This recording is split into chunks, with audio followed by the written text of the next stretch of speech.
In my previous video, I told the story of pie and mash. How in the past, pie and mash shops were the fast food of the time in the working class areas of London. How 3 families spread their shops around those districts. And how historic eel pie and mash houses still survive in London, while new shops are opening further afield. This is a companion to the earlier History of Pie and Mash and Eels video. In case you haven't already watched that one, I'll put a link in the comments and at the end of this video. In the meantime, in this video we'll go a bit deeper into the world of pie and mash, the historic shops, their owners and their customers. I hope you enjoy it.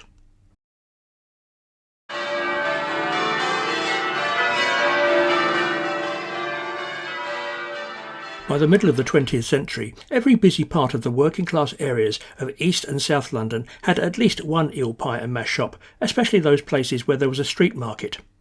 But things move on. Shopping habits have changed and the markets are less busy. Numerous new kinds of fast food outlets have opened.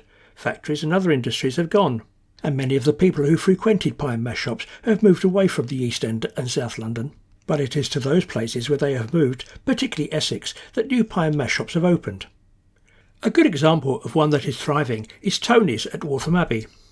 Tony opened his first shop in the town in 1995 and it was so successful that a few years ago he moved to the current larger premises. It's a shop that has strong sporting connections. It was at Tony's that I met Norman Osland, a man who has probably visited, photographed and written about every pie and mash shop in the country. Many of them, currently open or some now closed, feature in his book Norman's Conquest. I'll put a link in the description below to where you can get hold of the book. So for Norman, what's the importance of pie and mash? Familiarity. It's a tradition that I was brought up on. Started eating pie and mash when I was 3 years of age, so some 58 years. And just going into a pie and mash shop now, a lot of the time you can kind of sit there and just close your eyes and think back to those really heady days where you were in there with family, friends and whatever, and just eating good, honest comfort food. There's probably not a lot like it. Some people class it as the original fast food, and they're probably right. You can literally go from door to sitting down eating your food within 3 or 4 minutes. Most pie and mash shops that you go into now, especially the longer standing ones, you've got benches like this and marble top tables where you're never going to be sitting alone. If the shop is busy, you'll more often not end up sharing a table with somebody, or you'll watch people walking towards you down the kind of like corridor where the tables are, cuddling their plate of pie and mash, looking for somebody to go, oh, you can sit here. And most of the people in the pie and mash shops, they're really friendly, so you will end up sitting down and strike out conversations with complete strangers that you wouldn't probably do anywhere else. You go in most restaurants, you're not going to do that. You normally sit on your own or with whoever you're with.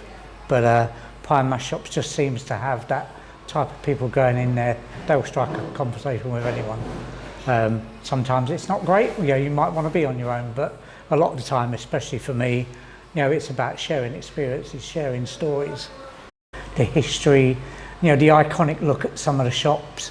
This, even though it's a new shop, they've made it look like a traditional shop. But the obvious one for me would be Manze's in Towerbridge Road.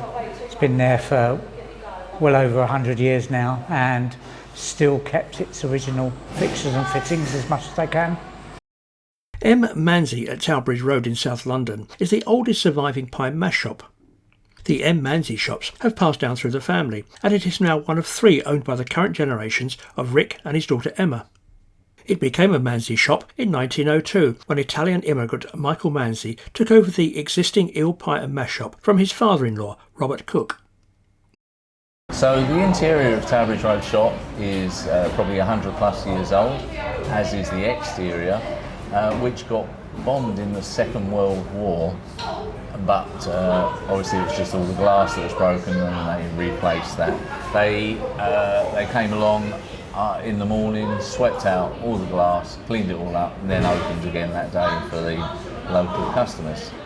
When this shop first opened in 1902, to drum up a bit of trade, my grandfather would sit outside the front of the shop and he'd say when he passed us by, if you've got no money, I'll lend you. And he'll give them the money to come in and spend it in his shop so they could get their pie and mash. It was a good way to drum up trade in them days. Manze's at Talbridge Road had originally been established by Michael's father-in-law, Robert Cooke. Various members of the Cooke family opened their own shops around London. Most have closed, but F. Cooke at Hoxton Market is still there, owned by Joe Cooke and his wife Kim. This shop here in Hoxton Street we actually came to in July 1987. That side of the road was demolished some years back, I think in the 70s. They asked the local people, what shops would you like? And it was unanimous, they said they wanted their pie shop back, which they got. There was a chap who was a local. He was actually a dry cleaning man, and he decided to open the pie shop. He knew about as much about pies and mash as I do about dry cleaning. After about 18 months, he'd just about had enough of it, and we found out he wanted to sell it, and we took over in July 87. But it actually opened in about 85, but it wasn't run as we would run it. The ingredients weren't as we would have, but we soon straightened that out. In a pie and mash shop, if you want to order one pie, you can ask for a single. 2 pies are a double, and the same for mashed potato. So in 2014, I moved to Whitstable in Kent. I met a lady who became my wife. We stayed down there. But one Saturday, I was absolutely longing for pie and mash. I hadn't had it for a couple of weeks, and I was always drawn, I must have pie and mash. And there was a cafe there called Victoria's, which had been publicised as doing pie and mash. So I thought, well, I'll go and give it a go. So I went in there and I said, I'll have a double-double. And she said, what does that mean? So I said, well, 2 pies, two mash and some liquor. I said, do you know what double-double is? She goes, oh yeah, you must be a proper East Ender then. I said, well, I was born in the East End, I'd always lived there, yeah. I said, but I've always called it double-double, treble-treble, double-single, whatever you want. And then she said, I'll do this. She bought this pie out now. The lady in the shop was really nice eye candy. She looked really good, but when she's pie and mash come out, I ate it because I was hungry. And then she said, can I ask you what you think of it? I went, actually, congratulations. And she smiled. And I went, not for that reason. I said, it's just the worst I've ever had. It was absolutely vile.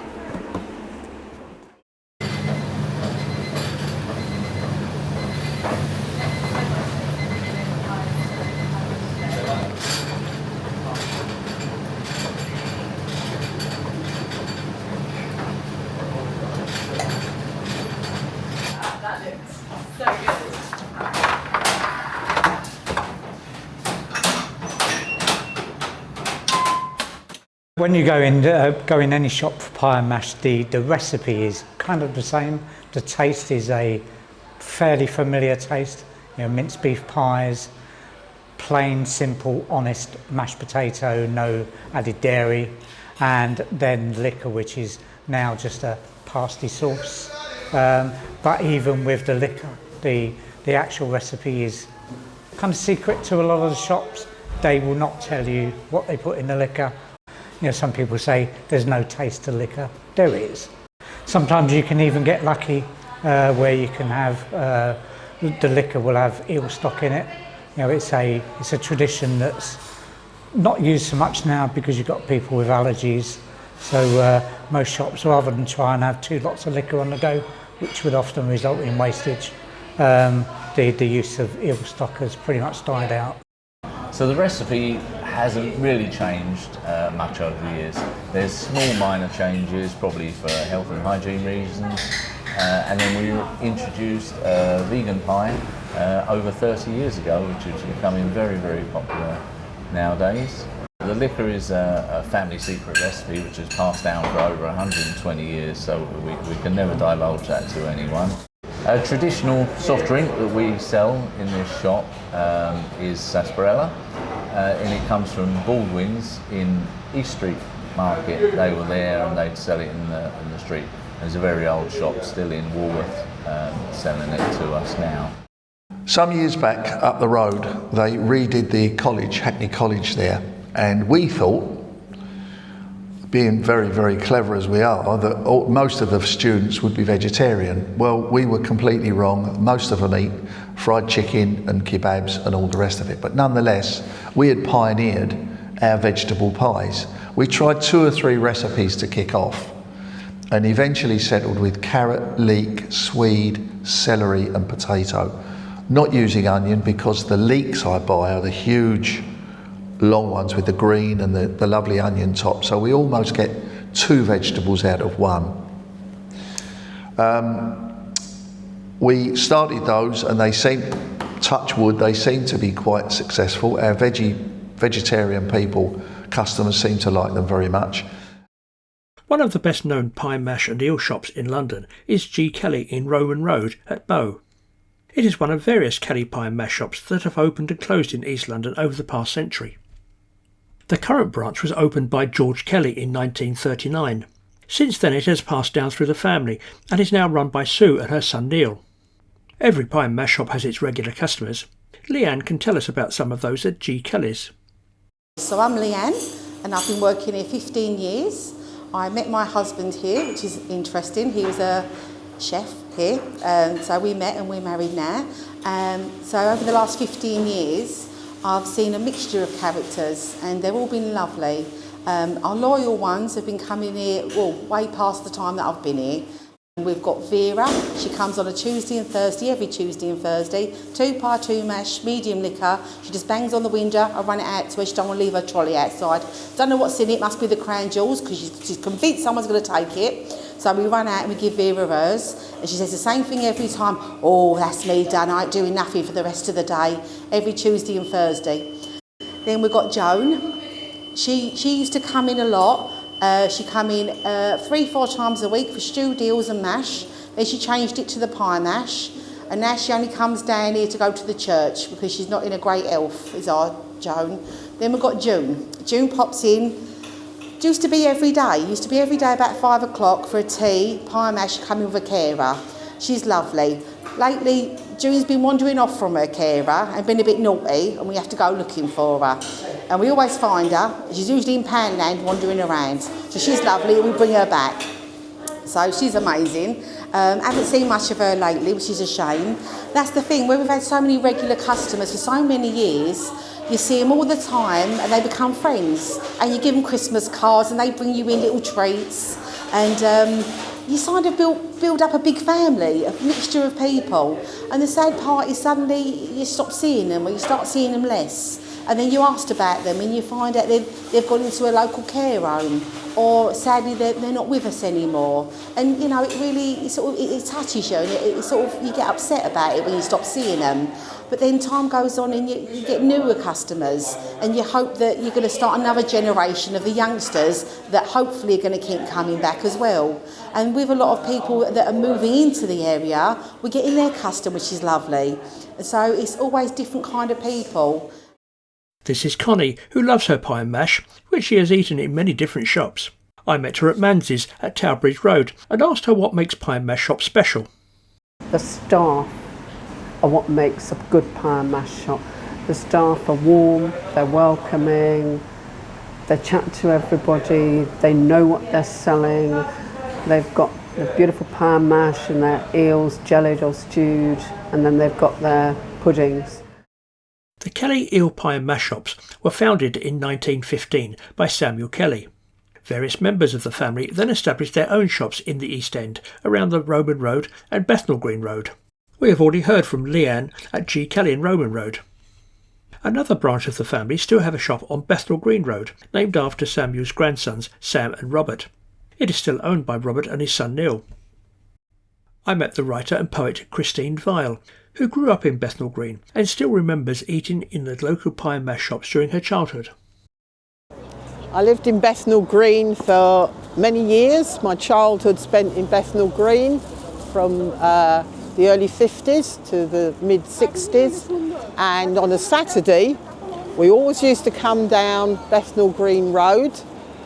It used to be so vibrant, all the market stalls, all the people milling around, and quite often we'd go to the pie and mash shop think there used to be 2 back then, and to be honest, I can't remember quite which was which, but I think it was this one that's more at the top of the road that used to be the one we go to, because people tend to have a favourite. And we'd walk down Bethnal Green Road, you'd meet people you knew, you'd go to the market, you'd perhaps have your pie and mash and your liquor, of course, never forget the liquor. And we go to the bottom, quite often go to Bethnal Green Library, which is still there, which is brilliant, and the park there. And sometimes we go down the Roman and explore the market down there, depending on how we felt.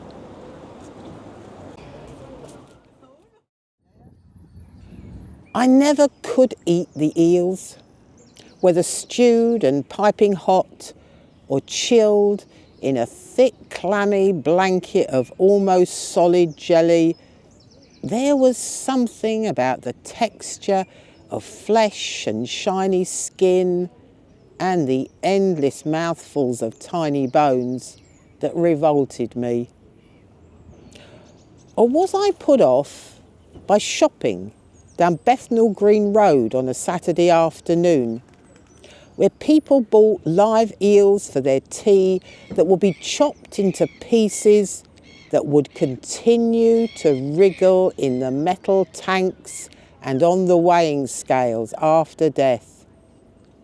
It's a memory to take to a psychotherapist. But pie I liked, and mash. One solid and meaty in its larded cold water pastry, the other soft and creamy, lavishly scraped on the side of the plate. Oh, and the wonders of liquor, with its strange, delicious greenness poured until the plate almost overflowed, and none of it inclined to wriggle. When I took my American husband to a wonderfully preserved pie and mash shop, just like the one from my childhood, he loved the cheery Cockney atmosphere, the cool blue and white tiling and the white marble tabletops, and he delighted at sitting on an authentic high-backed wooden bench. But he recoiled from the liquor. "Green gravy?" he exclaimed in horror, pushing a barely eaten pie and mash politely round his plate. And he hardly drank a drop of his cup of strong, stand your spoon up in it builder's tea. Life is full of disappointments. Good job I didn't suggest ordering the eels. Eels used to be very abundant in the Thames, and that's why eel pie shops came about. But I think over the years, as it got more and more polluted, there were less eels. At one stage, there were sluice gates in Eel Pie Island where they could catch vast amounts of eels for sale in the shops. Over the years, there's been times when there has been a shortage of eels. As there is now, we seem to only be able to get them from Loch Ness in Northern Ireland, and they'll only fish them at certain times of the year when the water's high. Years ago, we'd be able to import them from Holland and all over the world, and they'd come over. But since Brexit, it's been made a lot more awkward. But my dad used to love his jelly eels, my dad. I've tried them, but I'm not mad on them. My name's Stevie Axford. Right, okay. How long have you been coming here? Oh, for donkey's years, as long as I can remember. I mean, I'm 79 in August, so I've been coming here most of my life, really. But it's the best, isn't it? Pie and mash. I love this, the tables and all the green stuff. Fantastic, yeah, really nice. Yeah. So is this your granddaughter? That's your daughter, is it? Oh, crikey. How many generations are you? Generation. Are you going to carry this on or not? Yeah, yeah. definitely. That'd be good, yeah. Absolutely. Can't let this go. No, absolutely.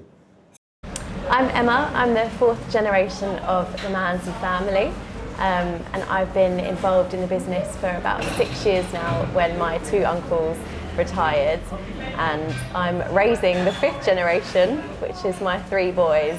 Hopefully one day they'll take over the business. Many eel pie and mash shops were located in London street markets. Crisp Street Market at Poplar in the East End has always been associated with pie and mash shops. The market looks very different these days, but there are still 2 pie and mash shops. One of them is Maureen's, run by Jason and his wife Karen. Hello, I'm Jason. I'm from Maureen's. I now run the shop. Years ago, my mum and dad, Maureen and Dave, used to have it, and they've been doing pie mash in Poplar for years. And their first shop was formed in the late 60s, or I think it was early 70s, what I can recall, and we're all from the area. So after the first shop in the main road, my dad struggled then to be allowed to have a shop actually in the market, and then finally the council let my dad have a shop in the market, which is now what we call now Maureen's. But our first ever one was on the main road, and then the next one was we called it Patterson's. And to this day, I'm still keeping it going. I think my first experience, well, I'm sure it was at Peckham, when I was preschool, and I would have gone there with my grandmother. And I remember it most particularly because I'd never been in a place with marble tabletops where you all sat together. I remember the eel bones on the plates, and I particularly remember the pie and mash shop with its sawdust everywhere. And I was struck by the sawdust, and I was looking at the sawdust. One of the things that we keep up here is our use of sawdust on the floor, on the terrazzo floors, which are incredibly easy to keep clean because they're absolutely tip-top quality. You can't get better than this. But the sawdust, for our older people who would have heard of spit and sawdust places. Well, certainly in a pie shop like this where you had eels, I would guess that many years ago people may have spat their bones on the floor. Not the best thing to step on. You could easily go over, I nearly said arse over tip, but you could easily fall over. The sawdust obviously soaks anything like that up, or if people spill their tea or their liquor or anything on the Coke on the floor, a handful of sawdust, it gets swept up, and it's absolutely fantastic. It's brilliant. Like we used to have in all the old butcher shops to soak up the blood, and also to do the blocks, the big wooden blocks, they put the sawdust on there and do them with the very, very heavy wire brushes, and the wood would be brought back to absolutely spectacular normal. And we still use it today. Funnily enough, our environmental health officer commented on it some years back and said as long as we know the floor is clean, which we do, it's mopped every night, and we know that it's fresh sawdust every day, he's more than happy to carry on the tradition. I will always go out of my way to go to a pie and mash shop because it is the very best. I guess also it's a way of returning to my roots, because I could pass as being middle class, but actually I'm not middle class, and I love being in a pie and mash shop because that's in a way where I belong. Pie and mash is authentic London food, and that's what I love about it, because it captures something of old London that has so frequently just disappeared. It's hard to get the sense of it, but when you walk into a pie and mash shop and it's got the mirrors on the walls and it's got the patterned coloured tiles and there's such pride in the establishments, then it doesn't get any better, and you're just enjoying food that has been around and has offered good nutrition for a century and a quarter at least, and it has to be celebrated. Thanks for watching. Please like the video if you've enjoyed it, and leave a comment to let me know what you think. In the meantime, bye for now.